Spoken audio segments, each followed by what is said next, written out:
ये तो पहले हैरानगी की बात है कि सब लोग कहते हैं कि इसी गवर्नमेंट ने किया है। क्या जो ऑनरेबल चीफ मिनिस्टर है, क्या उन्होंने अपनी जुबानी कहा है कि हम ऐसा कर रहे हैं? उन्होंने खुद भी इसका मतलब he has taken a serious note of it. उनको खुद पता ही नहीं है। ये तो गवर्नमेंट ऑफ इंडिया चाहती है।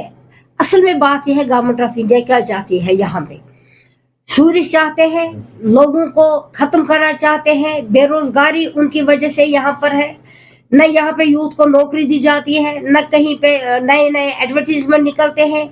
यहाँ पे अगर किसी जगह कोई नौकरी मिलती है, वो बाहर के लोगों को लाया जाता है, उनको वहां पे नौकरी दी जाती है। और ये गवर्नमेंट ऑफ इंडिया ने यहाँ पे एक शोशाबाजी की है कि यहाँ पे 20% जो पावर ये टैरिफ है उस पर बढ़ाया जाएगा।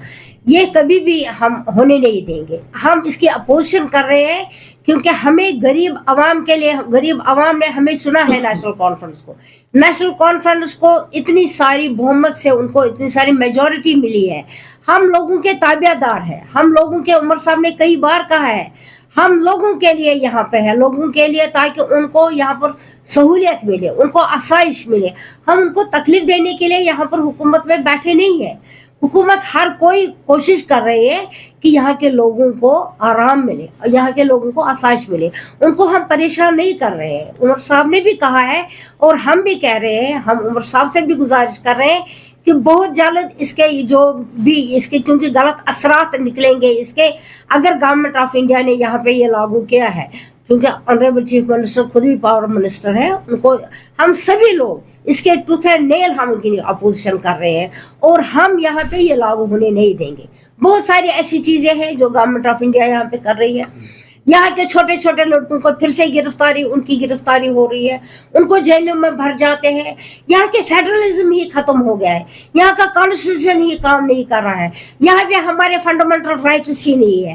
कहाँ है हमारे फंडामेंटल राइट्स? अगर हम बाहर जाएंगे, कोई बात कहेंगे तो दूसरे दिन ही हम जेल की नजर हो जाएंगे। हमें देखना है, गवर्नमेंट ऑफ इंडिया को भी देखना चाहिए, होम मिनिस्टर को देखना चाहिए और प्राइम मिनिस्टर को देखना चाहिए कि जम्मू कश्मीर में वो कौन सा खेल खेल रहे हैं, कौन सा खेल, क्या खेल खेल रहे हैं। क्या यहाँ के लोग इतने मुश्किलात में हैं? न टूरिज्म है, और यहाँ पे हमारे जो टॉप एरियाज है, टूरिस्ट प्लेसेस है, रिजॉर्ट है, वो बंद पड़े हैं। कहाँ से टूरिज्म चलेगा? कहाँ पे शॉपकीपर चलेगा? यहाँ पे लोन नहीं मिल रहा है। बाहर के लोग यहाँ पे आते हैं, यहाँ पर इंडस्ट्रीज उन्होंने कायम किए हैं। यहाँ पर उन्होंने इंडस्ट्रियल लैंड जो हमारा है, जो जम्मू कश्मीर के लोगों का है, उस पर उन्होंने कब्जा किया, उनके कागजात बने हैं। कहते हैं हमने सुना भी है, ये इसके सबूत भी है। 500 फैमिलीज ऐसी है जो बाहर से लोग यहाँ आए हैं और हमारा जो इंडस्ट्रियल लैंड है उस पर कब्जा किया है, उनके कागजात बने हुए हैं। और हम यहाँ के लोग मर जाएंगे, मगर वहाँ के लोगों को हम यहाँ पे कोई भी इंडस्ट्री चलाने नहीं देंगे। वो यहाँ के लोगों का हक है, यहाँ की जमीन यहाँ के लोगों का हक है। ये शेर कश्मीर का फरमान था। शेर कश्मीर ने शेख मोहम्मद अब्दुल्ला रहमतुल्लाह अलैह उन्होंने ये किया, लैंड टू टिलर उन्होंने इसलिए किया था कि यहाँ पे बहुत बहुत बड़े बड़े साहूकार आए थे और वो जमीन पे कब्जा जमाते थे। हमने यहाँ पे ऐसे ही चूड़ियां नहीं पहनी है, कश्मीरी लोगों ने चूड़ियां नहीं पहनी है। हमें पता है how to save our rights. हम फील्ड में फिर आएंगे, हमसे कहेंगे गवर्नमेंट ऑफ इंडिया को, अगर आपको चाहिए, अगर दिल की दूरी, दिल से नजदीक आना चाहते तो कश्मीर के लिए खुद को कुर्बान कर लो, कश्मीर को बचाओ। इस वक्त कश्मीर को मुख्तलिफ शोशाबाजियां हो रही है, वहां पर ये हुआ है, उसका मकान गिराओ, इसका घर गिराओ, उसकी जमीन ले लो। क्या है, कोई बंदा है, कोई लड़का है, नाफहम है, हम उससे खुश नहीं है। कोई गलत रास्ते पे जाएगा और हम उनको कहेंगे चले आप लोगों ने ठीक किया, मगर उसके दादा दादी ने क्या किया है, उसके परदादा ने क्या किया है? उन्होंने मकान बनाया, मजदूरी की है, गरीबी में गुजर बसर कर रहे थे, उनके मकान को किया है डाउन, रेज्ड दिस ग्राउंड। कहाँ से वो मकान बनाएंगे? कहाँ से क्या करेंगे? कहाँ से खाना खाएंगे? सर्दियों का मौसम है, यहाँ पर अजीब सी बात है, चले इनका मकान है, इनको गिरा दो। अभी एक और तरीका यहाँ पर आया है।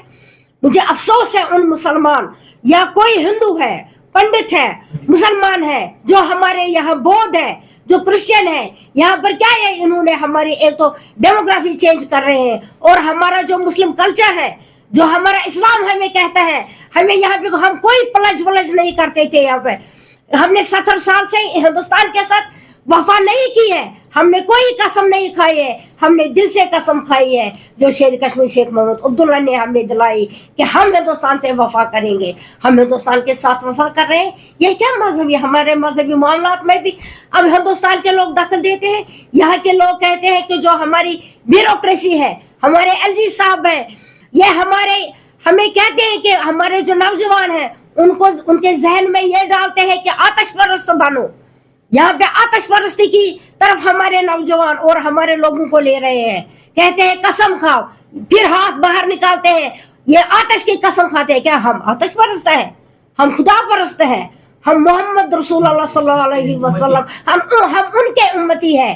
ہمیں اگر مسلمان کو قسم کھانی ہے ہم دل پر ہاتھ رکھ کے قسم کھاتے ہیں. اس میں نور محمد ہے صلی اللہ علیہ وآلہ وسلم, اس میں نور خدا ہے. مگر وہ کہتے ہیں ہمیں نہیں, آتش پرست بنو, آتش کی قسم کھاؤ. میں ان بیوروکریٹس کو بھی یہاں سے کہتے ہیں جو پنڈت ہے, جو مسلمان ہے, جو ہندو ہے, اور جو اپنے طریقے سے ہر ایک عبادت کرتا ہے, ہر ایک طریقے سے اپنے مذہب کے مطابق چلتے ہیں, مگر ہم نے یہ نہیں آج تک دیکھا ہے کہ آتش پرستی کی قسم کھا, آتش پرست بنو. ہم کیا یہاں یہودی ہے؟ ہمیں یہودی مذہب کی طرف لے رہے ہیں کہ یہودی بنو. کل ہمارا بچہ ہوگا جو اس وقت 5 سال کا ہے, کل 20 سال کا ہو جائے گا, تو وہ تو پھر کہے گا اگر قسم مجھے دلائے گئے, مجھے تو آتش کو چومنا ہے, مجھے یہ سجدہ کرنا ہے آتش کو. میں لوگوں کو یقین دلاتی ہوں نیشنل کانفرنس کی طرف سے کہ ایسی کوئی بات نہیں ہے, آپ مت گھبراؤ, کوئی بھی بات نہیں ہے, کوئی 20% یہ ساری تہمتیں. شرنگاری آٹو ڈیل پر بجاج آٹو لمیٹڈ نے جموں میں کھول دیا ہے اب اپنا نیا شو روم. یہاں آپ کو ملیں گے بجاج کے الیکٹرک, پیٹرول و ڈیزل کی آٹو. بڑی و آدھونک ورک شاپ یہاں گراہکوں کو ملتی ہے پوری سنتشٹی, جبکہ ساتھ ہی لفٹ واشنگ ایریا میں ہوتی ہے آٹو کی دھلائی. یہاں پر ای آٹو 2 ورژن میں گوگو پی 5009 اور گوگو پی 7012 میں اپلبدھ ہے. الیکٹرک آٹو گوگو پی 5009 ایک بار چارج کرنے پر چلتا ہے 170 کلومیٹر تک, جبکہ گوگو پی 7012 ایک بار چارج کرنے پر چلتا ہے 251 کلومیٹر تک. یعنی بار بار آٹو کو چارج کرنے کا کوئی جھنجٹ ہی نہیں, اور دن بھر چلائیں اپنا آٹو اور بڑھائیں اپنی کمائی. کمفرٹ میں سب سے بہتر ہے گوگو ای آٹو. پاور میں اس کا کوئی مقابلہ نہیں. شاندار سسپینشن اور تیز روشنی کی ہیڈ لائٹ کے ساتھ اور بھی ہیں بہت سے فیچرز, جبکہ لوڈ کیریئر آٹو میں ہے ادھک سپیس اور ادھک پاور, بے جوڑ مائلیج جو کم خرچ میں بڑھائے آپ کی ادھک کمائی. اور یہاں پر ایزی فائنانس فیسلٹی بھی اپلبدھ ہے. تو دیر کس بات کی, آج ہی آئیں اور لیں اپنے بھروسے مند بجاج آٹو کی ٹیسٹ رائڈ. ہمارا پتہ ہے شنگاری auto deal 206 Mahesh Pura, Bakshi Nagar, Jammu. Mobile number 7889586556. Jammu Kashmir کی خبروں کے لیے جڑے رہیے GK اپڈیٹ کے ساتھ.